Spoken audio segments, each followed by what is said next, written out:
Mary was all excited because this one came with a little action figure of Joshua. Oh. It's got a little cucumber chest of Joshua. It's kind of sketchy. I could say Oh, does it really? it really, yeah.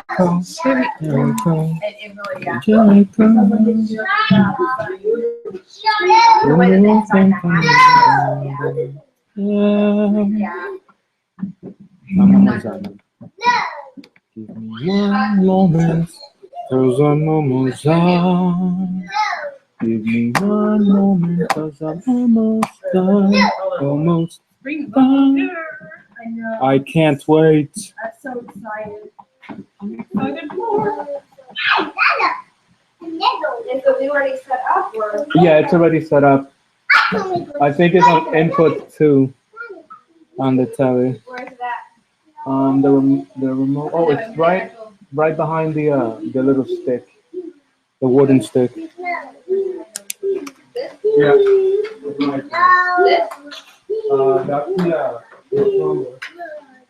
Oh, it's black. Ours is white, and I'm looking for a white one. I'm like, oh, Did you make a black thing? I know. I have in the fridge. I put it in the fridge in the bottom and you pop it container. Open the freezer, mommy. It's in there. Open the freezer.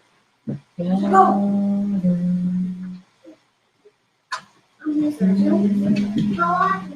No, there's no juice. I gotta make you juice. That's the thing about Mo and the big exit. That's the story of the Exodus. Like the baby Brian. He is a cute baby boy. He's a baby boy. Ellie's a baby girl. He's a baby boy. I told you what he said the other day about that. He and I had a little disagreement about Ellie being a girl. No, she's not a girl. She's Ellie. I said, well, it's just like you're a boy. He goes, no, I'm not a boy. I'm just Brian. Oh, you gotta give it. You gotta hand it. Did she eat all of that? Yes.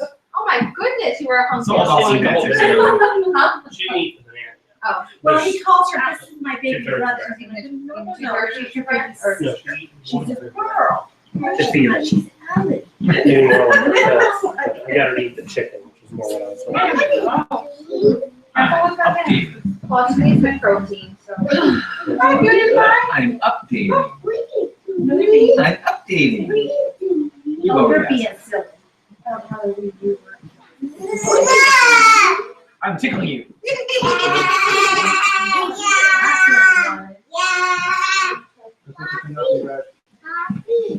So she's gonna join us again today?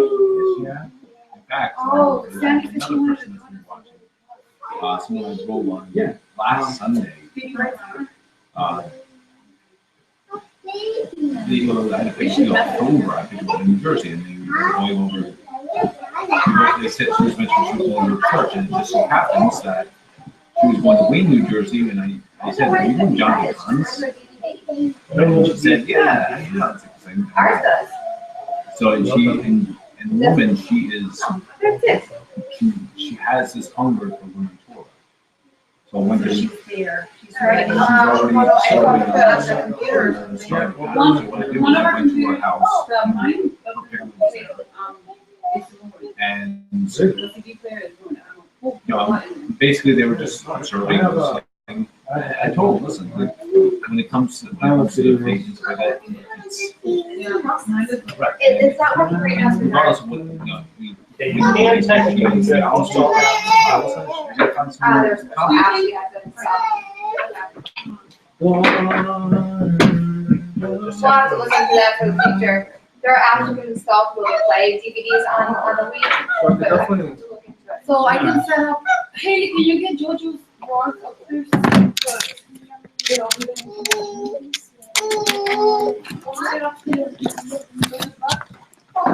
gonna watch it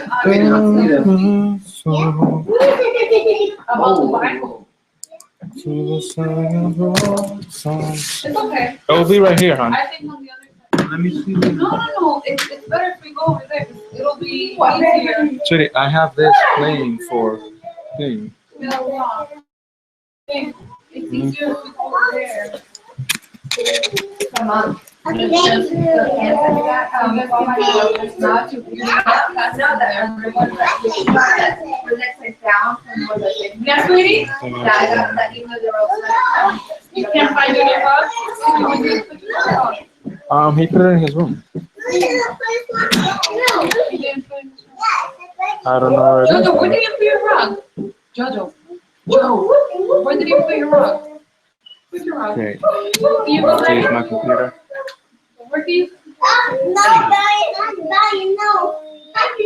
leave it. That's it. Jojo, where's your rug? Where's your rug? Where is your rug? I've got to find a way to take pictures. Yes. Voice host. Brian, do not. DVD case. Which told us how they had and everything, and by the time I get home, where I can write it down. David, don't take it from me. And they're neat little, No, you tidbits take that I really have to remember. Ready to go? Yes, and we're gonna watch the movie, but you have to give me the cover. Are you watching it here or on the TV? On this? Alright, so the video stream is Isn't that up bit already? small? It is. Okay. Go in there and watch the movie.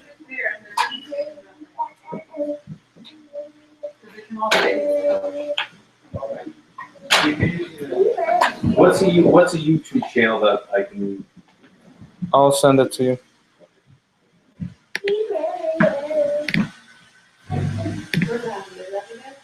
Yeah, she's there.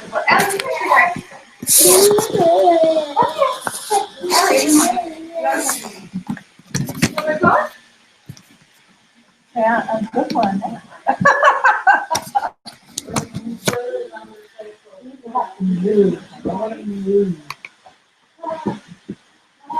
So I planted a whole tray of tomatoes, Joseph. Nice. Whole big. You're gonna have a lot of tomatoes. You're gonna have a lot. Yes, that's the plan. Can them. And that's part of it. One of To what? them is To a, this one? called a paste tomato, like a plum tomato. So we can make our own salsa and the paste. It's best for that. But I bought these special pots that you set them at an angle on each other and they make a tower. So that I could have my garden, my salad vegetables all year round. You know what? Yeah, I just had a giant salad and. In order to have. I don't know where it is. I know, but this is a start, and I will order some more. I just want to get some started to see how well it works before I order more. Oh, it's still early season. And so I'm going to start these and see if it works well, and if it does, then I'll order more, and I'll be able to have them inside and have my salad fixins all year round. And I'll probably grow some other stuff too, but, so we'll see how it works. All right. David, come sit down. David, go sit down. You never want to do anything with us. Go sit down. Brian, Go watch it. Go. yes, Go. go. You watch it in the kitchen. Come here. It's Go. over here. Go. Go. Brian, put it there. I still like watching VeggieTales. Oh, yeah. Veggie Tales is good. VeggieTales are fun. I I enjoy Go sit VeggieTales. down and watch VeggieTales. I think it's Yeah, they're really cute. We're ready to go. I actually watch them. All right, come. Ellie, come. Watch. Oh, sit down, man. Whatever you like.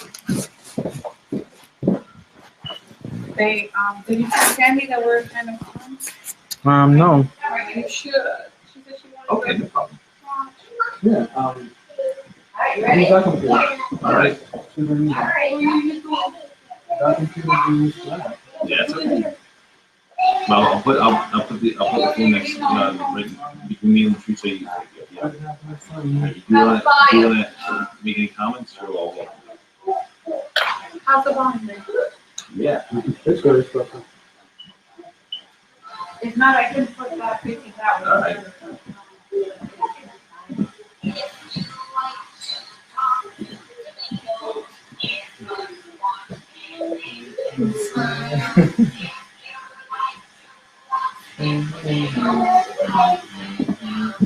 How can no one like this song? Awesome. It's too funny. We know it's not real. It is a distinguishing part of heavy metal. Okay. That's why he hears it, he knows. I used to have that as my ringtone. I also had the Paris and George London. Yeah. I used to get some funny looks from people whenever that would go off. They hear I never looked at SpongeBob. I never no, sorry. Yeah, I remember looking at I've never put in dates and I take a little ball. And I've never created yogurt and I don't put it in like and I've never been to Boston in the fall.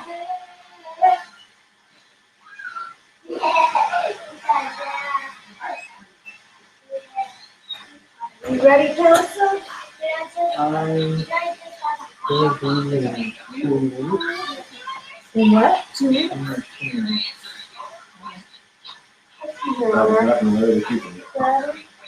Exodus 30:11, 34:35.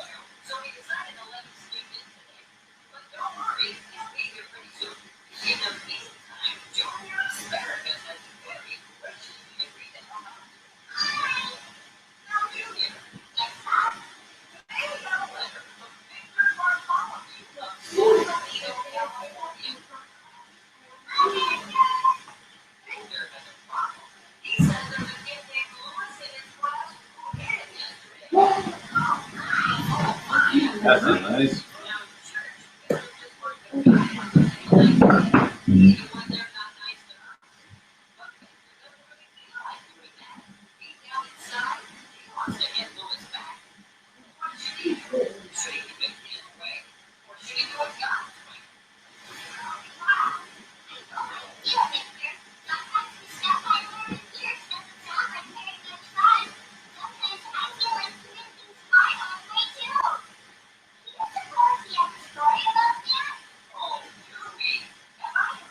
All right, I'm ready. Okay. Alright. That's okay. Alright. I'm not gonna be doing Okay. That's what I use. Okay, so let's start on Exodus 30, starting with verse 11. Yep. 30 verses 11. Just writing down all of the references. To save a little time, we were running slow.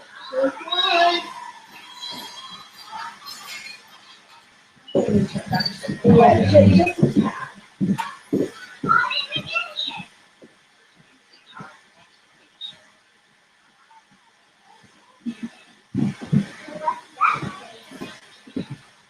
And my computer's running slow. It doesn't have to be. That's what my husband yells at. He says, "How much do you have open up?" I go, "Well, I need it because I have to go back and reference them." Nobody believes me. I could have like 10 tabs, 10 windows open with like 100 different tabs. You don't even see the action. Oh. Plus my other programs that I Photoshop brought in there. Really all that stuff. Some of you have a couple of screens, like Jonathan, my older brother. I still do those. People have 3 large screens plus his laptop, all connected at once. And he'll be like dragging things around on these different screens. Yeah, I have a set of I downstairs. couldn't begin to comprehend that. I did get to do what I did.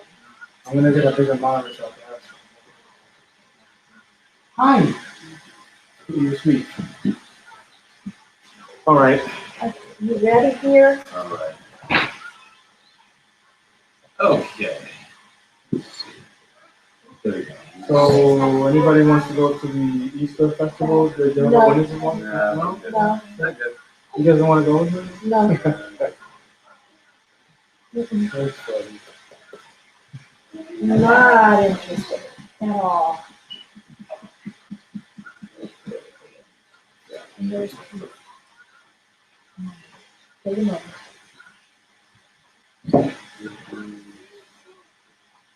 Okay, so it's pretty much consistent with what they have in here already.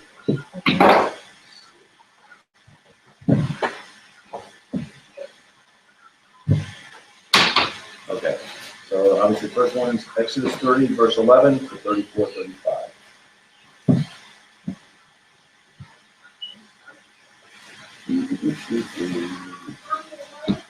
Okay.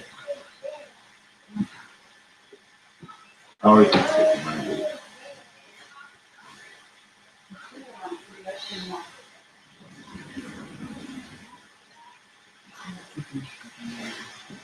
I can start.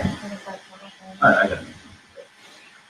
And Yah spoke to Moshe, saying, when you take the census of the children of Israel to register them, then each one shall give an atonement for his life to Yah.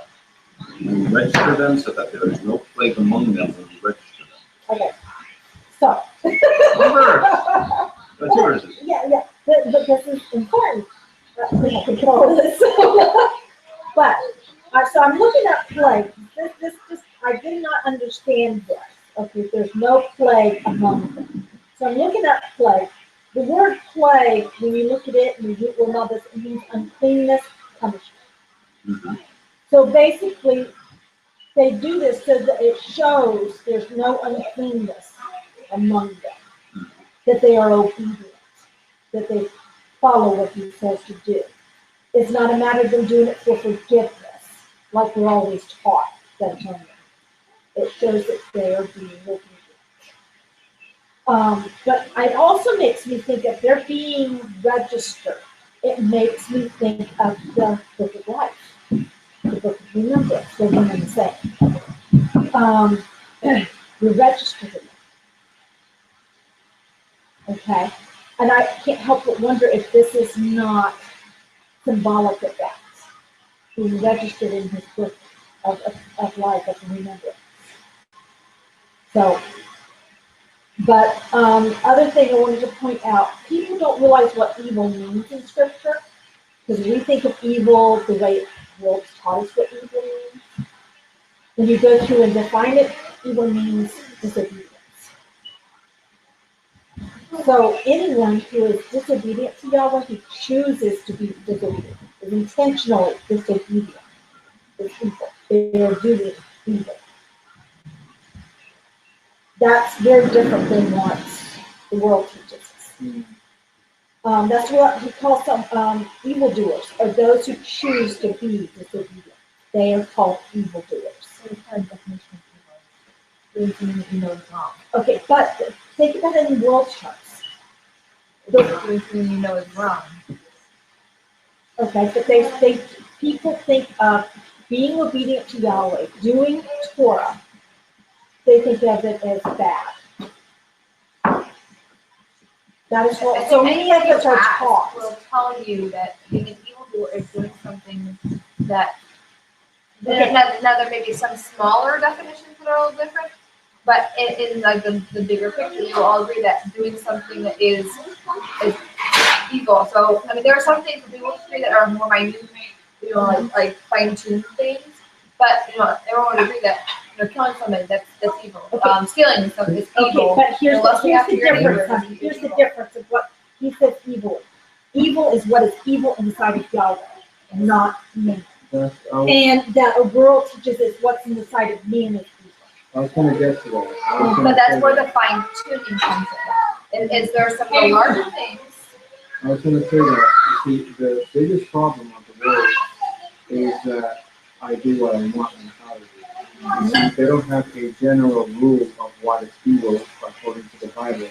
What is evil, if we were in the world, what is evil to you is not what's evil to me. It's That's relative. completely wrong, exactly.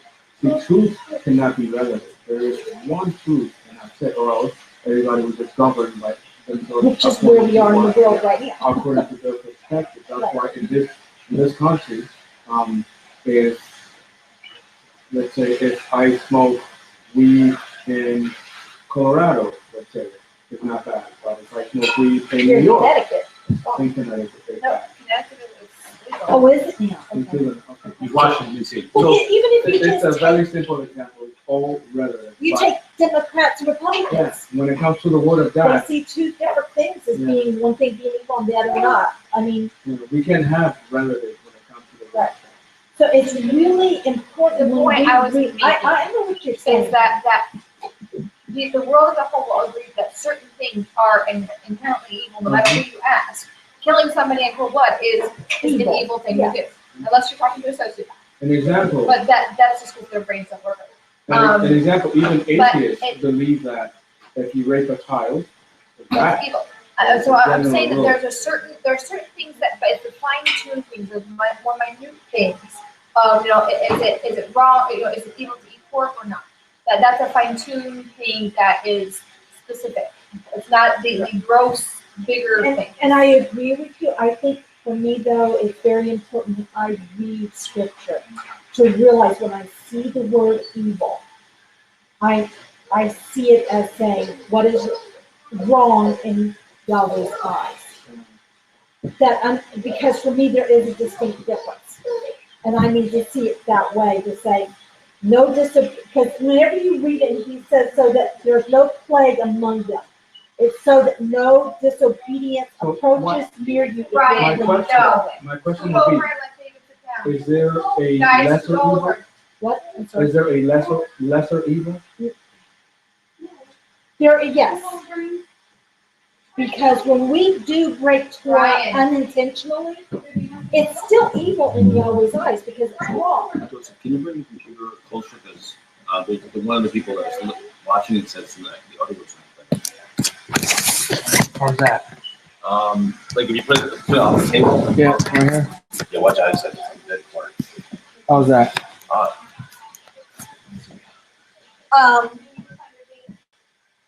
Unintentional sin is lesser because it's unintentional. That's why he says all you have to do is teshuvah. All you have to do is repent and turn back. I mean, a lesser evil in the sense that, you see, we all say that, like, the world, okay, raping a child is bad. They think white lies are Exactly, but according to Torah, if you eat pig, it's an abomination. Right. So which one, is there a lesser evil or a worse evil? You know? There are evils that he says you will die. But there's evils that he doesn't say you will die. But what is death though? Am I not by eating pork defiling my body and dying? It will eventually cause you to die. Yeah. So it all leads to the same thing. If you intentionally eat pork, it's not about eating the pork. It's about being disobedient. You are intentionally breaking the covenant. Exactly. Because when you make covenant with Yahweh, you're saying all Yahweh says I will do. Yeah. That is the covenant. So it all falls back into we have to follow the solely word of God, right, regardless of lesser evil or right, evil. It's all a matter of being obedient to Him. But I just think it's very important because He says in Matthew 6:33, says, "If your eye is evil, all your body shall be darkened." Mm-hmm. So if your eye is set to be disobedient, to do your own thing, to be able to distinguish, you personally get to distinguish what is right and wrong. Then your whole life, your whole body, your whole soul, everything is dark. There, you are filled with darkness. There is no light in you. And that's one of the biggest problems I tell people. You see, your wrong is not your definition of wrong. Right. Your wrong is who according are you to decide what's right or wrong? Yahweh's the creator. He is the only one who has the right to decide and say, this is right, this is wrong. Mm-hmm. And this is what is right in my eyes, this is what is evil in my eyes. Mm-hmm. Because He doesn't have this middle ground. No, there can't be any middle ground. You know, and we have this strange idea that we should get to discern, that we should get to choose. If you're going to be in covenant with Him, then you're going to choose to be obedient to Him and walk in the light. Mm-hmm. If you choose not to be in covenant with Him, you're choosing to walk in the darkness. And you still don't choose what's evil or what's not evil because it's already written. He decided it. And I just think for people to really understand Torah, to really understand Messiah, they need to understand that distinct difference of what evil really is. Because people don't think about evil being, I choose not to be obedient. That is evil. Yep. It's very harsh, but that is evil. Can we continue? Huh? Yeah. It's like just watching me. I try not to look at it. I Just pretend it's not there. Yeah. All right, we're on verse 13 now. Verse 13. Everyone among those who are registered is to give this, half a shekel according to the shekel of a set-apart place, 20 gerahs being a shekel. How much is that in like actual in money as of today? That I could not find out. Hold on, I can find it. I didn't really research that too much, so Just because I'm curious as to like I how much know, money they that would be as a relative terms, so we know, You yeah. mean the money value of today? Yeah, compared like that compared to now. Okay. I don't know if it's possible to find that. I don't know. Yeah, it should be possible. Yeah, I mean, I've seen it before. Where's a shekel? Why don't you continue that, I'll go ahead. It's about a little bit more than a quarter. A quarter? Shekel? It's like 26 cents. Really? Are you serious? So everyone who's registered is to give half a shekel? 13 cents according to today's standard. That seems awfully odd. Think of how many people there were. There's Yeah, almost but there's still. over 1 million people. Okay, but once again, you have to remember, this is not about the money. Yeah, I was just thinking that it's not about This the is money. about the act, and it makes more sense now because I pulled up in Luke where it talks about the widow's mite, Mm-hmm. I couldn't find how much a mite was, but it seems it's a small amount. See, think about it like this. Look at the United States. Back in the day, in the United States, the presidents, everybody in the offices had their own job. They were not living off of people's money. Now they have to collect taxes and all that stuff so that they could have their own income, which it wasn't supposed to be like that. No. If you were president, you had your own job. You were a lawyer. Right. You had some way to support yourself because you were in the office to help other people. Well, we also have to remember, this money collected was for doing the duties in the set-apart place. Mhm. It was for maintaining it. It was not to pay the Levites. pay It our was not people. to pay anybody. It was strictly for the maintenance of Yahweh's place. Mm-hmm. That's what it was for. And so it was this little bit.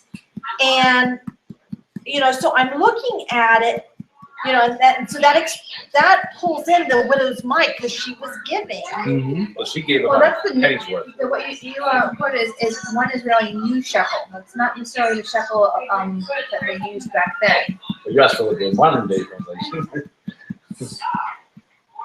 It's something to look up and be sure about, but it does make It sense to seems me like it that it wasn't would much. not be a lot of money that he required of them to give, because if you go on and read on. Okay, I mean, if we think about it, the priest had the sacrifices that they ate from. So the only thing that needed to be supporting were the widows and the temple and everything like that. So it and didn't the need to half be shekel much. is the contribution to Yah. Okay, go ahead. All right, verse 14. Everyone passing over to be registered from 20 years old and above gives a contribution to Yah. The rich does not give more, and the poor does not give less than half a shekel. When you give a contribution to Yah to make atonement for yourself. And the word atonement means reconciliation. Oh, I found something. Okay.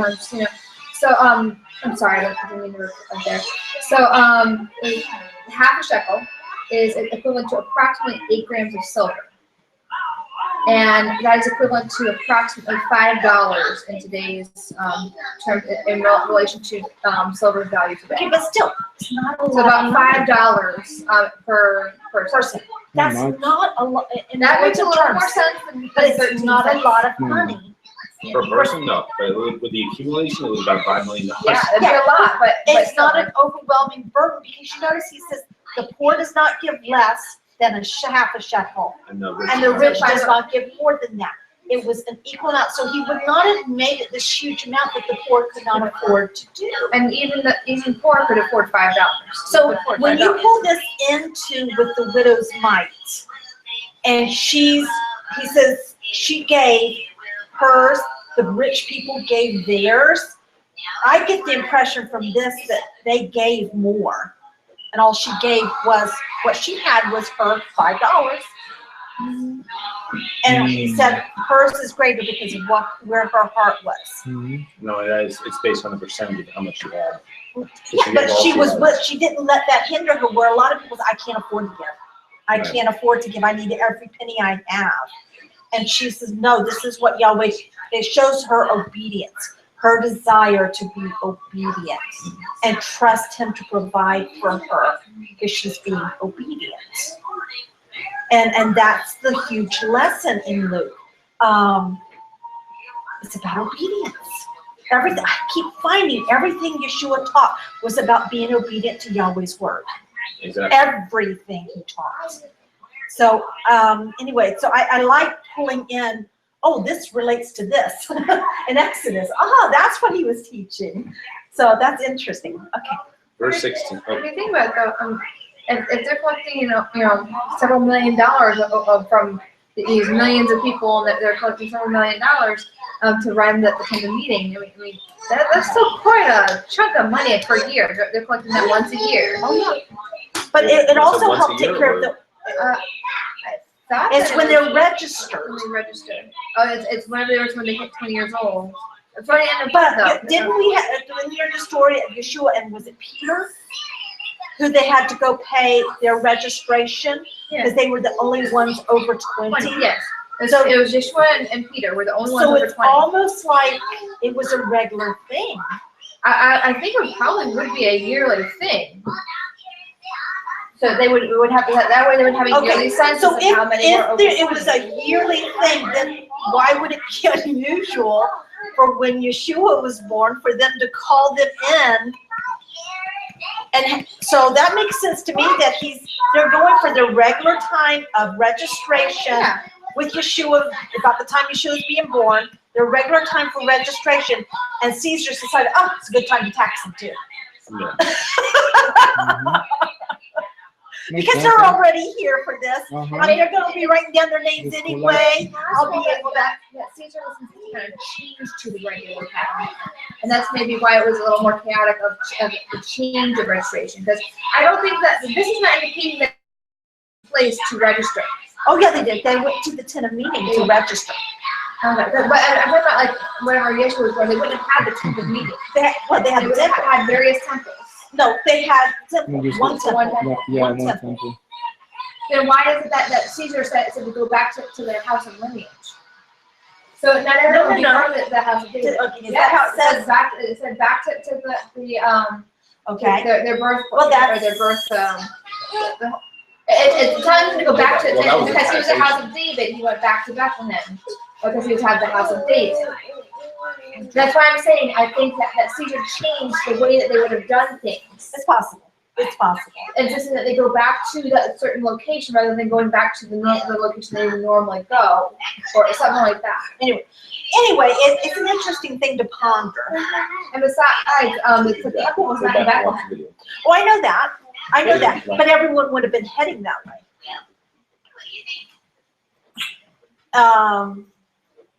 So I don't know. It's just something to ponder, but they obviously had to do it on a regular basis. Okay, verse 16. And you shall take the silver for the atonement from the children of Israel and give it for the service of the tent of meeting. And it shall be to the children of Israel for a remembrance before Yah to make atonement for yourselves. And Yah spoke to Moshe, saying, and you shall make a basin of bronze with its stand also of bronze for washing. And you shall put it between the tent of meeting and the altar, and shall put water in it. And Aaron and his sons shall wash from their hands and their feet when they go into the tent of meeting, or when they come near the altar to attend, to burn an offering made by fire to Yah. They wash with water lest they die. Okay. Now, I don't know why it would have been made of bronze. I'm sure there's a reason. That there's some meaning behind it. I don't know. Well, the three metals they used for the furnishings was gold, silver, and bronze. And what was A the lot of stuff was made of bronze. Maybe it's because it's the lesser of the metals. I don't know. Everything had symbolic meaning. Everything had reason. As I'm going through, and the more I learn, the more I see, there was distinct reasonings for everything. But I don't know why the bronze. I don't know enough about bronze to know if there's healing powers in it, or if it's more antimicrobial, or if it's any of that Well, kind it of could be thing. because they're washing their hands and their feet would have been dirty. Well, I know, that's why I'm saying maybe it's because it was antimicrobial. I don't know. I don't know enough about bronze to know all Or of that. maybe a humility situation. I mean, but all of these things he did wasn't just spiritual significance. They were also for their physical being, for their physical health. And I mean, the washing of the hands and the feet. People don't think about washing your feet as being healthy, but it is. It's very healthy for you to wash your feet. And here they're washing their feet and hands after they've made sacrifices. Well, also think about the fact that back then they wore open sandals. So there's a lot more dirt and stuff like that. Now we tend to wear closed shoes that we don't get the dirt and such. We're also not walking in sand and a lot of dirt like they would have. So they would have got a lot more dirt and yuck on their feet than we do now. There's the part of it is the context of the time. Yes, I agree. It's the washing of hands and feet. Back then, they were dirtier back then. We took daily showers. They would have taken maybe weekly baths. Maybe. Because there was a lot of work to prep a water that you could be able to bathe in. So it was one of those things of they would wash their hands and feet because it was involved with the environment they lived in. You know, when they would go into the tent trying to keep it from getting disgusting, and in their hands because that's what goes to their face and they don't want to be getting sick. Nowadays, because we take daily showers and we wash our hands after we use the bathroom and stuff like that, it's not something that is as of big of value as it was back then, because of the fact that we have a more sanitary environment. Oh, I agree. Now the altar it's speaking of in verse 20, I have suspicions that it's the incense altar. And it says that they attended, because they attended the incense altar twice a day. And that was where they offered their prayers. That's where they put the incense. So they would have to be clean before they did that, because that was right in front of where the Ark of the Covenant was. So they would have to be very clean before they did that. So that's my suspicion that it's speaking of that. So, okay. Okay. Verse 21, and they shall wash their hands and their feet, lest they die, and it shall be a law forever to them, to him and his seed throughout their generations. And Yah spoke to Moshe, saying, and take for yourself choice spices, 500 shekels of liquid myrrh, and half It's as $1,000 worth. Because half a shekel is $5. Well, they're talking about the weight of it. About 500 shekels of liquid myrrh. I'm just saying that Yeah, like, if you were to okay. take the financial value of that. Okay. If you want to do it by weight, that's 8 grams worth. So 8 grams is half a shekel, so 16 grams. So for 500 times 16. That's how many grams it you was a have. lot of money. It's a very myrrh is not cheap in and of itself. Continue. And half as much, 250 of sweet smelling cinnamon, and 250 of sweet smelling cane, and 500 of cassia, according to the shekel of the set apart place, and a hin of olive oil. And you shall make from these a set apart anointing oil, a compound blended, the work of a perfumer. It is a set apart anointing oil. And with it you shall anoint the tent of meeting, and the ark of the witness, and the table and all its utensils, and the lampstand and its utensils, and the altar of incense. Just so you know, a hin is 1.5 gallons. That's a lot. Yeah. So they didn't just do this little tabbing everything. They literally poured it over all these items They need a lot. and anointed them. Literally poured it over them. So the altar of incense, they poured it over it. Yeah, it needs to go in the oven. Whatever. And the altar. Just to be heated, so whatever. Mine takes a half an hour. Okay, that's fine. Okay, and the altar of burnt offering with all its utensils, and the basin and its stand. And you shall set them apart, and they shall be most set apart. Whatever touches them is to be set apart. And you shall anoint Aaron and his sons, and to set them apart to serve as me, as priests to me. And the children, and speak to the children of Israel, saying, this is a set apart anointing oil to me throughout the generations. It is not to be poured on the flesh of a man, and make no other like it according to its composition. It is set apart, and is set apart to you. Whoever compounds any like it, or whoever puts any of it on a stranger, shall be cut off from his people. And in that word stranger, I just want to look it up really I quick. looked it up, Zur, means estranged. Right? Someone who is not part of the covenant. Well, it's someone who, at least the way I take it, when you say estranged, it means you were once in covenant and you have chosen to be disobedient. So now you are no longer. And not only that, It's but an there intentional thing. are essential oil companies that actually make that compound. That's wrong. Yeah. And they're selling it. That's wrong. We're not to have anything to do with it because it's only for the tenant meeting. Right, and it's supposed to, and it's set apart. Yeah, so that's gonna come down on them. Okay, one of the things, was looking up, I came across it accidentally. The word that this translation uses cinnamon, but King James and others and Strong's is galeth, and they say, oh, it's from the mussel, it's from the shell of the mussel. And I'm like, okay, this shows us how they do false translations from tradition and so forth, because not only is a mussel not clean, Right. okay, we're forbidden to touch the carcass of a dead animal. So cinnamon is from the shell of a mussel? The word that they're translating as cinnamon in this translation, Which translation is that? Translation is Scripture 98. Scriptures 98 says cinnamon. But King James and so forth, they use a different word like galeth, or I don't even know how to say it. And they say, oh, it's this, it's like the color they want to use for the blue on the tassel, that it can, and it cannot come from this animal they're wanting to say it is. It's like the one of the skins that goes over the tent of meeting, and the King James likes to call it a, what's the animal? It's an unclean animal. Stock day? No. It just meant, but that unclean animal, he would not have covered his tent of meeting with an unclean animal, much less the fact they're not supposed to touch it, the carcass of a dead animal. Well, actually, there's a couple of interesting points. Like when Elijah was fed in the wilderness, he was actually fed by the food was actually brought by ravens. But they weren't dead. Oh no. And not only that, but bees, they're not clean to eat, but the honey they produce. But drink this, not That's the That's the difference. I'm allowed to touch a dog. The dog is unclean. The dog is alive. Just not when he's dead. Right, not the dead carcass. So therefore, you can't make Even clothing out of the dead carcass of an unclean animal. even the pig itself, you're allowed to touch the pig when it's alive, Right. Yeah. but not when it's dead or consume it. Yeah. Right. Because the maggots start coming out when it dies. Yeah.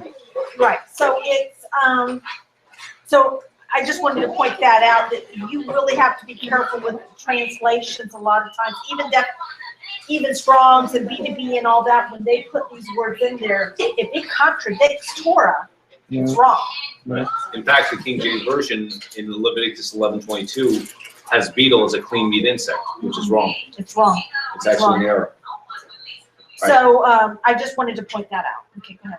All right, verse 34. And Yah said to Moshe, take sweet spices, fragrant gum, and cinnamon, and galbanum, and clear frankincense with these sweet spices, all in equal amounts. That's the word that the cinnamon there is what they translate as stock day. How much was him, Katie? 1.5 gallons. Thank you. All right, verse 35. Then you shall make of these an incense, a compound, work of a perfumer, salted, clean, set apart. And you shall beat some of it very fine, and put some of it before the witness in the tent of meeting, where I meet with you. It is most set apart to you. And the incense which you make, do not make any according to yourselves, according to its composition. It is set apart to you for Yah. Whoever makes any like it to smell it, he shall be cut off from his people. Twice. He said it twice. And understand, the word cut off here means destroy. Yep. Mm-hmm. Now we're in chapter 31. And Yah spoke to Moshe, saying, see, I have called by name Betzalel, son of Uri, son of Hur, of the tribe of Yehudah. Okay, just so you know, I researched it. He was the great-grandson of Caleb. Oh, really? Who was not an Israelite by birth. Right.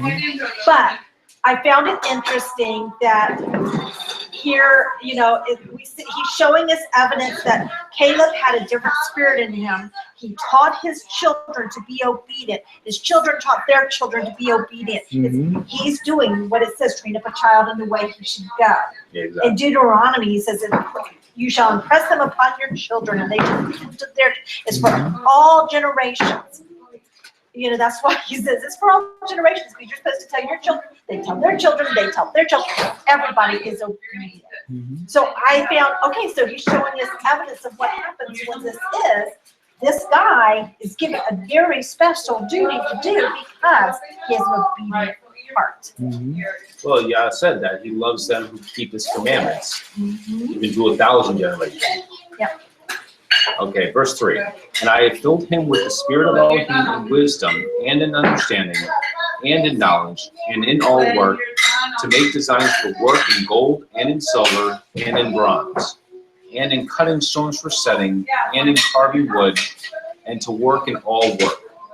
And I, look, I have appointed with him Aholiab, son of Ahisamach, of the tribe of Dan. And I have put wisdom in the hearts of everyone who is wise-hearted, and they shall make all that I have commanded you. Okay.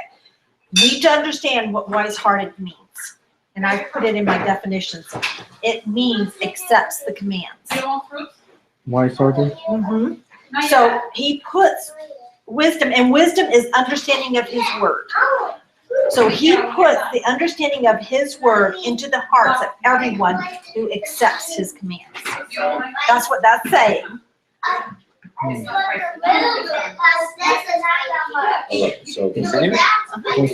All right, verse 7. The tent of meeting and the ark of the witness and the lid of atonement that is on it, and all the utensils of the tent, and the table and its utensils, and the clean gold lampstand with all its utensils, and the altar of incense, and the altar of burnt offering with all its utensils, and the basin and its stand, and the woven garments, and the set-apart garments for Aaron the priest, and the garments of his sons for serving as priests, and the anointing oil for sweet incense for the set-apart place, according to all that I have commanded you, they are to do.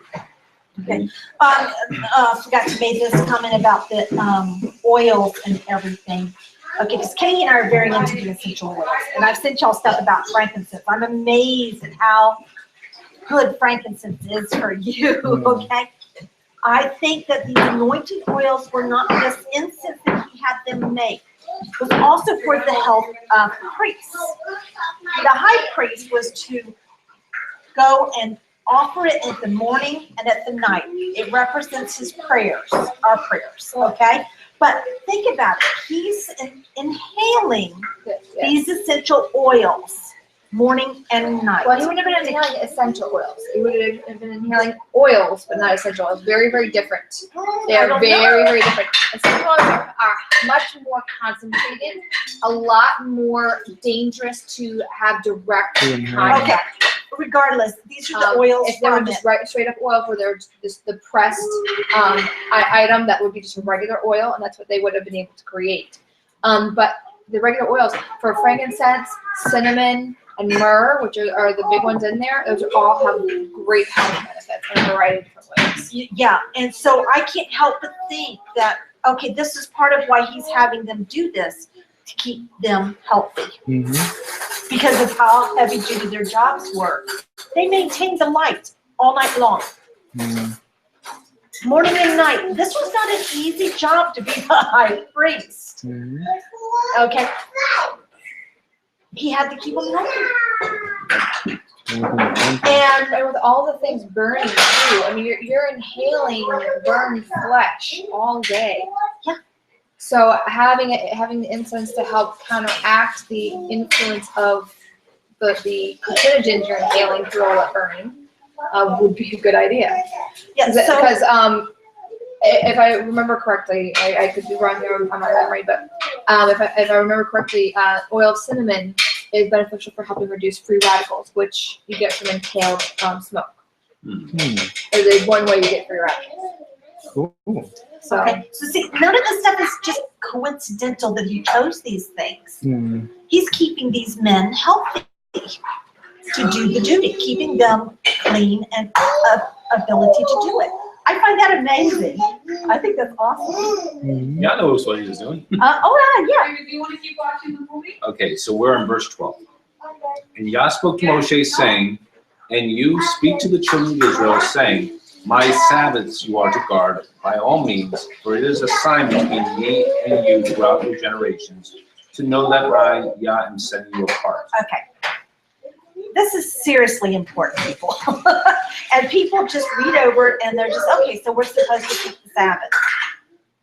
When you break it down and so forth, okay, it is not a sign for the rest of the world. It has nothing to do with the rest of the world.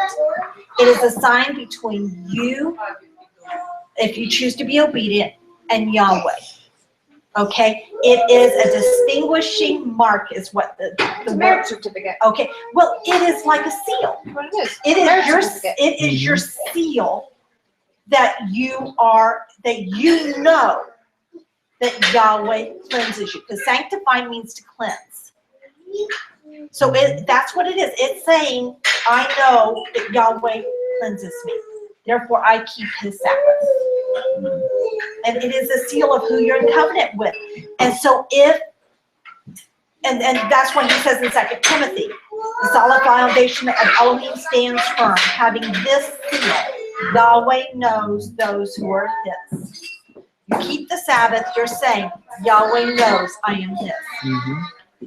I find that awesome. Yeah. But that's why Sabbath is so important. Every time I keep Sabbath, I'm saying, Yahweh knows I am his. I've got that seal on me. It's plastered across my head. You know that Yahweh knows. Yeah. But if I choose to be disobedient, I am intentionally choosing to be evil and break his covenant. When I choose to break Sabbath, I'm choosing to not be in covenant with him. So Yahweh doesn't know me anymore. I am an enemy to him. People don't realize that. Yeah. Most people You are think either about his friend or life. you are his enemy. There's no in between. And the only one who is his friend is those who choose to be in covenant. I'm going to keep Sabbath. I think it's very important. Yeah. Continue. Verse 14. And you shall guard the Sabbath, for it is set apart to you. Everyone who profanes it or makes it common, it shall certainly be put to death. Profane, the word profane for there also can mean breaks it, which is another way of saying common. It means you decide to just treat it as any other day of the week. Exactly. For anyone who does work on it, that being shall be cut off from among his people. And work simply means, laboring, earning money. Yeah, it tends The to actual be. word means occupational duties. Yeah. What you do for a living during the week. Right. Now, having said that, if you are a farmer, You That's have to what feed you the do during animals. the week. you've got to go out and feed your animals. If That's you what have you an animal who daily gets living. sick on Sabbath, you've got to take care of the animal. He expects you to You do gotta those care for things. your kids. But he does not expect you to go take that animal and go out and plow the fields. Right. You don't go gathering the crops from the field or Right. planting or You don't do those You don't things that are not house, you don't essential. go, you don't go and But when you have a child, you change the child's diapers. you have to feed your family. You feed your family. You do those things that are essential. But it doesn't mean you go and you bake bread and make it from scratch and do all this hard, tedious work. And But they- I they do have to- believe you can go They have heat to up. grind the flour and everything. Yeah. And that's why the major issue with the manna, people think that manna was just that the loaf of bread fell from heaven. They have the loaf of bread. No, No, it was they had the flour. flour Yeah. that they had to work and then make the bread. It even says it was like coriander seed. Yeah, like coriander Right. seed. So you have to grind the seed and everything and then make the loaf. And that's a lot of work. It's like starting a fire. It's not talking about the literal starting Yeah. of the fire. It was the going out and gathering Exactly. what you Wood. And he needed. died. Prepping it. That's what I tell people. You try starting a fire without a lighter. Yeah, that's what I tell people. You can But actually, rock and flint is not easy. actually, you can actually start a fire with water. Oh, I know. I've seen that. But Yeah. it's still not an easy task. No. Okay. People ask me, oh, so you don't cook and you don't feed your kids on Shabbat? I'm like, no, it's not about that. The only person that died wasn't even because he kindled the fire. It's Because he went to go gather. he went to go gather right after he said not to go gather wood. Right. You know, so yeah, you prepare something lightly, and then feed your kids. You're not gonna Well, even go says kill prepare a it the day, goat or prepare it the day before. When Yeah. I make for coming here, I cut all my vegetables, I do any prep work I can do ahead of time, I do it ahead of time. Now, we heat the food up here, Yeah. but it's not a big deal to turn it on, stick it in the oven. It's not work, but I No. do all the prep work ahead of time. Now you'll be evil if you already know that every Shabbat we get together And and then you I leave just, it for last minute, and then Right. you're like, okay. then that is intentionally Exactly. deciding to do it, and that is evil. Mhm. People wouldn't think of that as evil, but it is against his words, and Mhm. therefore it is evil. It's just like the word violence is, breaking Torah. Yes. Now, I will also say to you, I have found verses, and I can't tell them to you off the top of my head. I'm not you, dear. I don't have that gift. But he says, he talks about not striking a fire and not causing battle, not causing arguments up with others, not having a bad attitude. Mhm. So I would say to you, it could mean that as well. That you're to be of an easy. Yes, Bridget? All right, did you want to say something?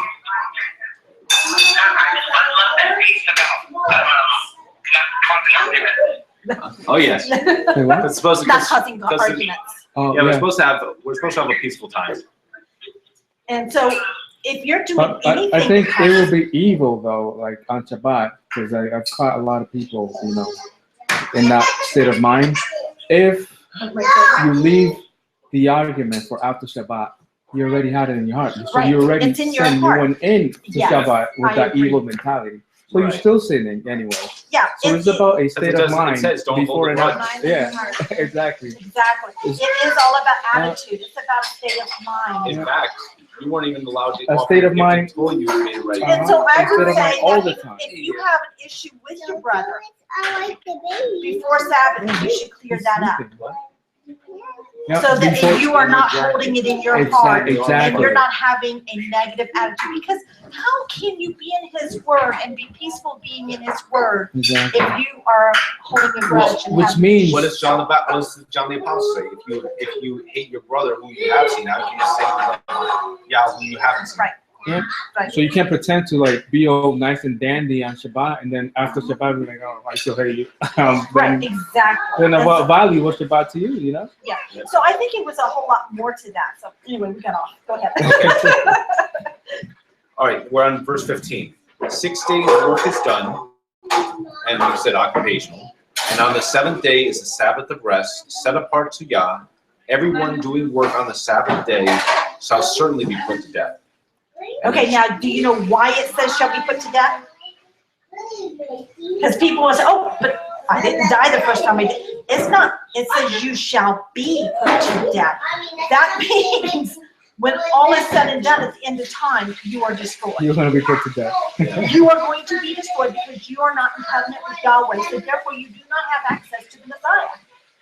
If you are not in covenant with Yahweh, you don't have access to the Messiah who cleanses you from intentional sin. So I can't plead the blood of Jesus? No, no. No blood You of know, Jesus? you will be put to death because the Sabbath, that's why No baby, that's baby the, Jesus, but that but is why it is Easter. the Easter's very coming. first Jesus. thing he taught them coming out. But, Keep my Sabbath. but the It is cross, the sign. but the cross, bro. Baby No, it Jesus. has nothing to do with that. But the cross, Easter. You're weird. You gotta love how they have the typical crucifix, because the kind of cross they would have crucified him on would not have been a crucifix like this. It would have been a stone like that, but it would have actually been more of a there would have been a cross, but there would have been stabilizing on beams as well. It would have been just a straight cross thing. It would have been more like a Y with a bar across. Uh-huh. It wouldn't have been this this is it. That's not. I drove, by the way, No, yesterday, I drove by this humongous church up towards Groton. Okay? What name Groton? It was outside of Groton, but it was in that direction. I mean, it was a mega church. Huge, huge. Yeah. And it had like a 3-story, church. Their cross on the front of their church literally covered just about the whole front. Okay. I mean, it was the biggest thing I've ever seen I was like, well, that's in your I face. got you now. I got you now. I couldn't believe I've never seen anything like it. So, anyway, so I think he shows you right here how important these seeds keep you Sabbath. You will not have access to him if you do not choose to be in covenant and keep the Sabbath. And that's our like primary sign to show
All right.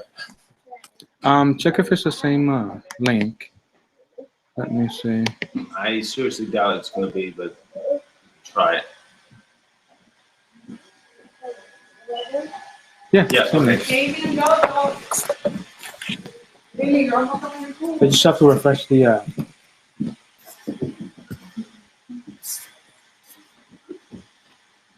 I'm also gonna set up my my camera for next about. My Okay. camera and everything would be easier. All right. Why don't we just finish off the rest of this chapter Sounds and, good to me. and leave lunch? How many more chapters do we have for? We have 32, 33, and 34. Oh wow. And then we have the minor, the Haftar and the Hadashah. Okay. All right, verse 16. And the children of Israel shall guard the Sabbath, to observe the Sabbath throughout the generations as an everlasting covenant. Between me and the children of Israel, it is a sign forever. For in 6 days Yah made the heavens and the earth, and on the seventh day he rested and was refreshed. And when he had ended speaking with him on Mount Sinai, he gave Moshe 2 tablets of the witness, tablets of stone written with the finger of Elohim. No, she's not ready yet. Hey, want to continue? I can- 32. Another 10 minutes. Okay, all right, then we'll continue. All right, chapter 32. And when the people saw that Moshe was so long in coming down from the mountain, the people gathered together to Aharon and said to him, Arise, make us mighty ones who go before us. For this Moshe, the man who brought us up out of the land of Mitzrayim, we do not know what has become of him. And Aaron said to them, take off the golden earrings which are in the ears of your wives, your sons, and your daughters, and bring them to me. And all the people took off the golden earrings which were in their ears and brought them to Aaron. And he took this from their hand, and he formed with it an engraving tool and made a molded calf. And they said, this is your mighty one, O Israel, that brought you out of the land of Mitzrayim. Okay. I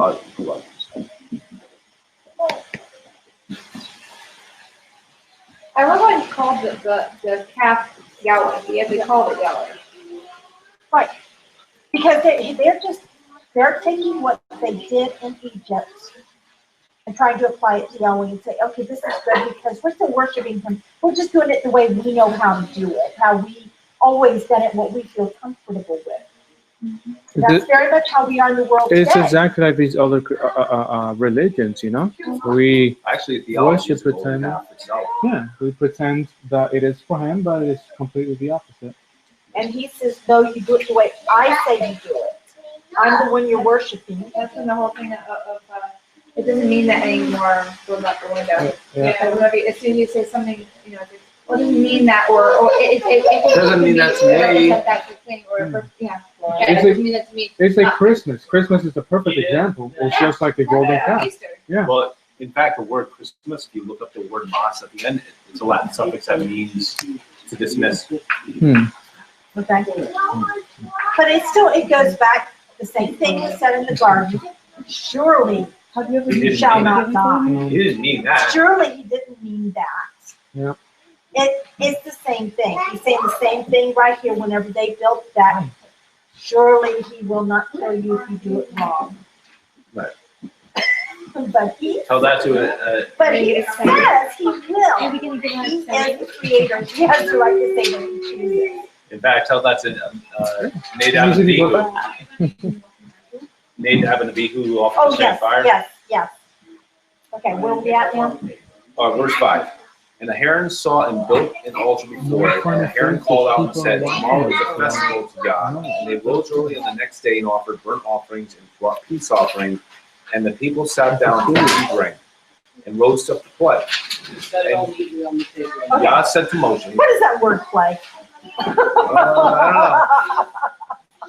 I can look it up. Hold on. Okay. At the end of verse 6, to play. Sahak, which means to laugh outright in merriment or scorn, by implication to sport. Okay. To mock, laugh, or play. To sport?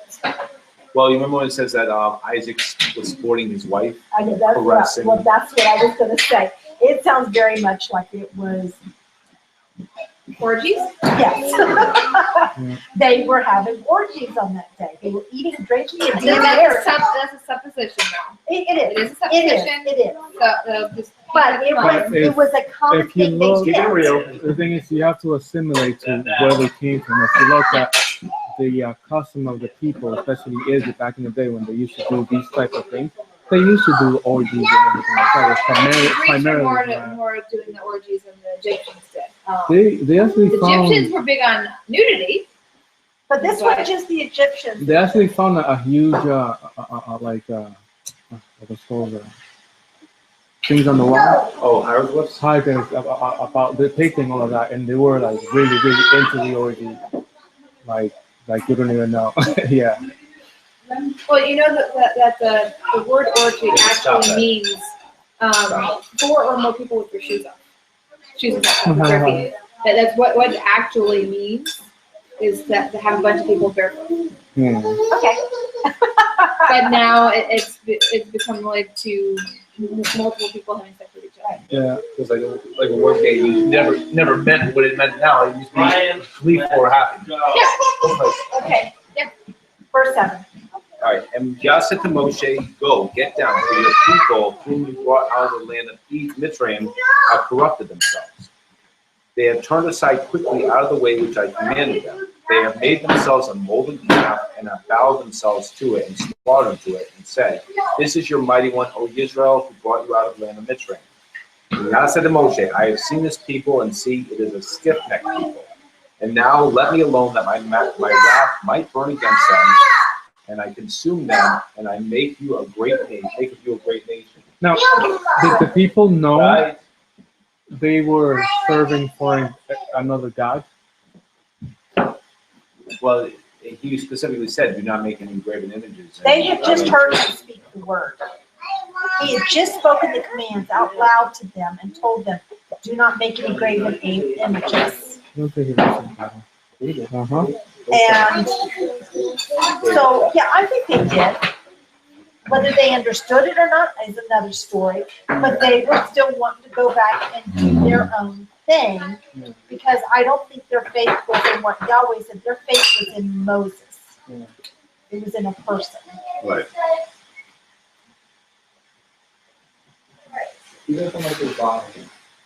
Right, so verse 11, but Moshe pleaded with Yah, his Elohim, and said, Yah, why does your wrath burn against your people, whom you have brought out of the land of Mitzrayim with great power and with a strong hand? Why should the Mitzrites speak and say, for evil he brought them out to kill them in the mountains and to consume them from the face of the earth? Turn from the heat of your wrath and relent from this evil to your people. Remember Abraham, Yitzchak, and Israel, your servants, to whom you swore by yourself, and said to them, I increase your seed like the stars of the heavens, and all this land that I have spoken of I give to your seed, and they shall inherit it forever. And Yah relented from this evil which he said he would do to his people. And Moshe turned and went down to the mountain, and in his hand were the two tablets of the witness, tablets written on both their sides, written on the one and on the other. And the tablets were the work of Elohim, and the writing was the writing of Elohim engraved on the tablets.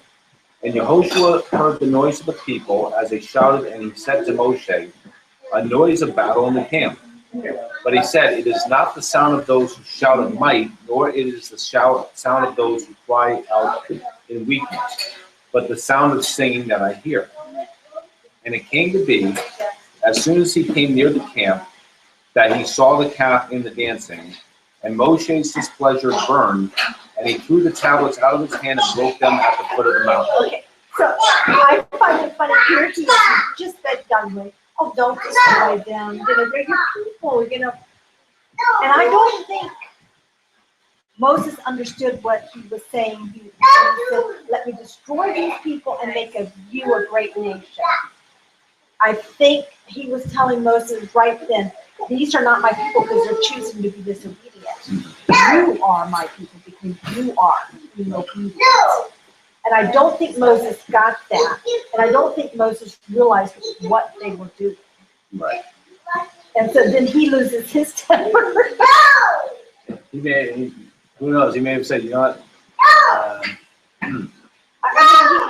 think he realized I should have let Yahweh just destroy them because look at what they're doing. And that's why he threw down the tablet. I don't think the entire people of Israel are doing it. No, not the entire people. No, because we see that there were those who were not. Yeah. I'm thinking in my head, there's like 1 million something people, and the calf would have been somewhere in. Well, obviously Joshua was not. Because we see that Joshua was waiting for him up on the mountain. So how many people died? It said 3,000. But they repented.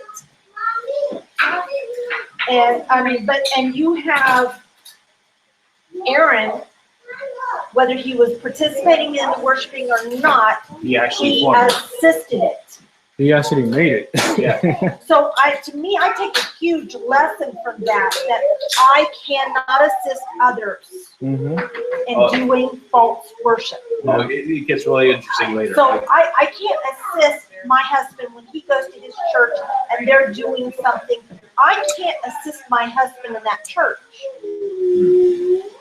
Because then I am just being saying, part of that. yeah, serving the other God is okay. So, saying that what they're doing is okay. You're being Catholic. You're being universal. But we don't think about that. We think about, it's okay because they're good people. No, they're not. That's a hard. There's an old hard saying, concept. the road to hell is paved with good intentions. Yes. Okay. All right, verse 20. And he took the calf which they had made, and burned it in the fire, and ground it into powder, and scattered it on the face of the water, and made the children of Israel drink it. And Moshe said to Aaron, "What did this people do to you that you have brought so great a sin upon them?" And Aaron said, "Do not let the displeasure of my master burn. You know the people, that it is an evil." And they said to me, "Make us mighty ones who go before us, for this Moshe, the man who brought us out of the land of Mitzrayim. We do not know what has become of us." So that's exactly the church system right now. You see, since they even got out of Egypt, they were not even focusing on God himself.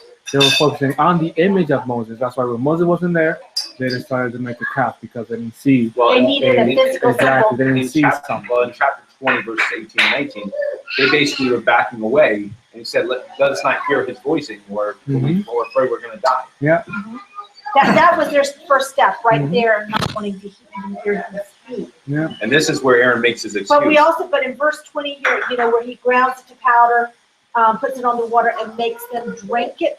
That is the what he does to the woman that the husband thinks that she has been unfaithful, the bitter drink. It's the same thing. The dirt from the temple floor. It's from the dirt from the temple floor. The high priest would sprinkle into the water. The woman would drink it. If it made her sick, she was guilty. It made her infertile. Right. Whereas if everything was okay, she was innocent.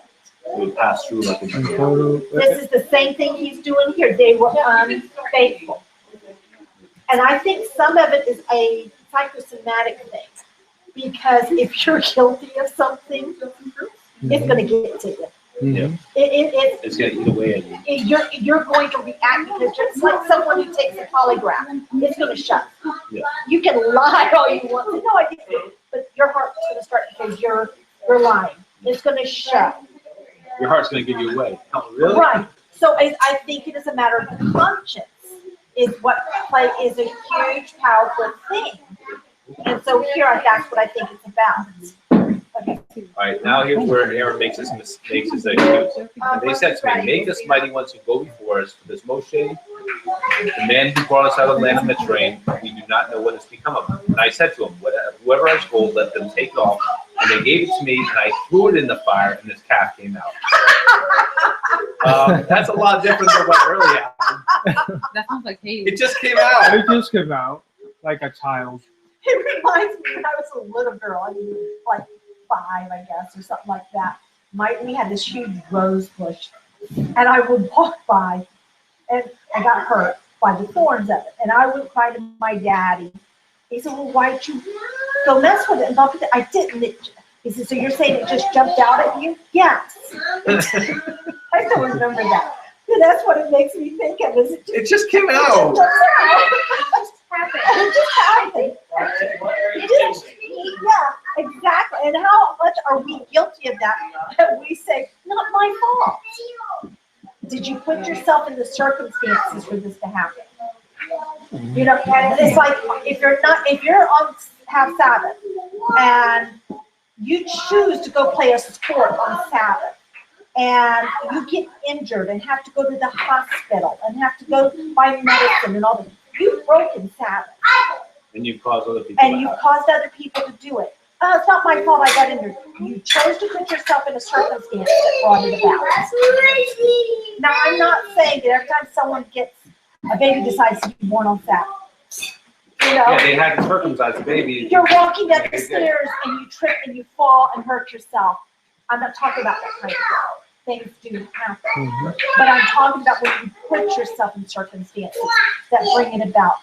It is your fault. You put yourself in the circumstance. You made that On choice. Shabbat, I try to do things that I don't get hurt. If I go to the park, we walk around and stuff like that. I drive extra careful on Sabbath. Exactly. I don't want to get hurt. If because Shabbat is for you to be happy, for Right, you but to it's have like fun and enjoy when I'm yourself with your driving family. here, if I had not filled up with gas yesterday to make sure I had enough, and I ran out of gas and had to You get can't gas. put gas because you already knew you were coming.